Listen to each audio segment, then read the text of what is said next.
Thank you. Thank you. Also, Councillor Crum. Councillor Stewart. Thank you. I'm also supportive of this, but just a little bit of clarification just on the 16 Fencible Drive. I see the partnership opportunities are with the local board. I just wondered if you could just sort of explain what you mean by partnership with the local board, because I would have thought there'd have been some private sector or whatever, and I can see it's market attractive, and I know you know the history of since the early 1990s, the building's nearly been empty more than say people been in use. So, yeah. Yes, through the chair, we have been working with the local board in regard to how that site can be developed, but just not specifically that site, but also expanding across the adjoining car park area as well. So the local board have been quite considered in their approach, and also just how strategic that site is to the wider Howick local business area. So we're working through the local board with regard to that. That relates to the partnership approach with regard to the local board. Any development on that site, of course, would take place in conjunction with the development agreement with the private sector. Just clarifying that. Okay, thank you. Councillor Darby, and then quickly Councillor Penrose, and I think that's it. Councillor Darby. Well, I won't carry on with a smothering of acknowledgements for John and the team, but look, it has been rather rapid. Again, thank you, gentlemen, and the teams that sit behind, and thanks to the board as well, the new PDA board, for getting such quick traction on this.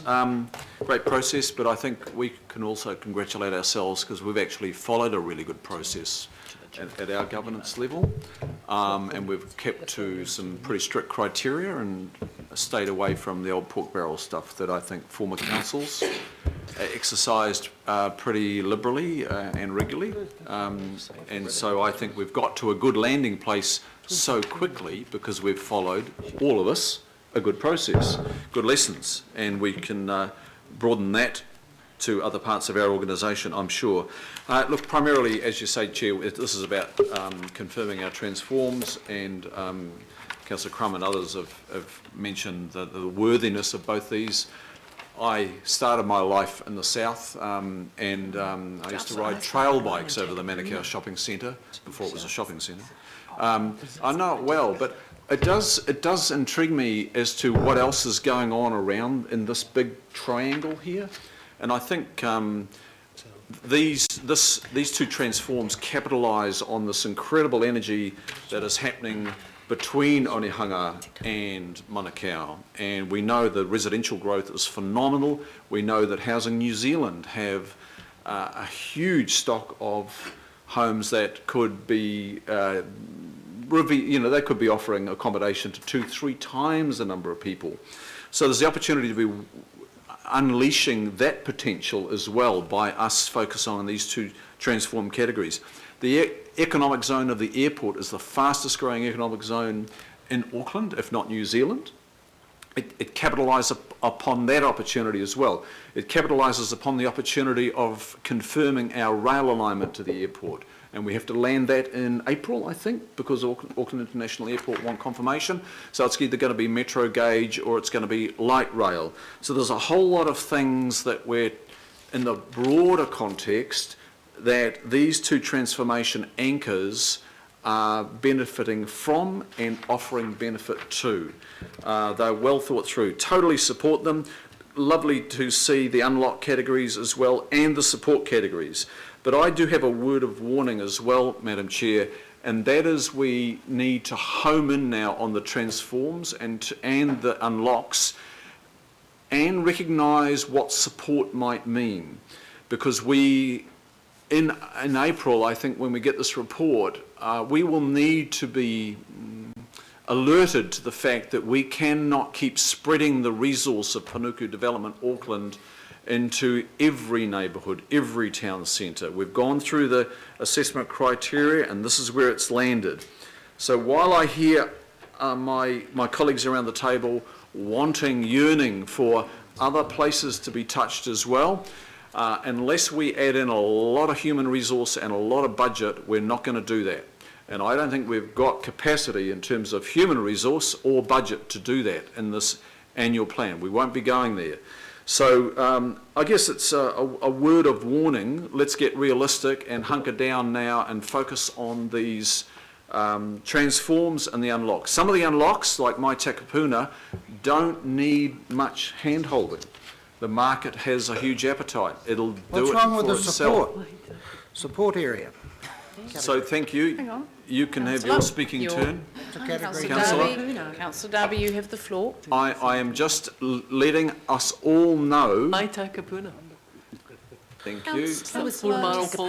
Councillors, let's just Let's just talk about the whole program. Yeah, I know there's been a lot of single area discussions right around the table. I'm endeavouring to be even-handed. Councillor Darby, back to you.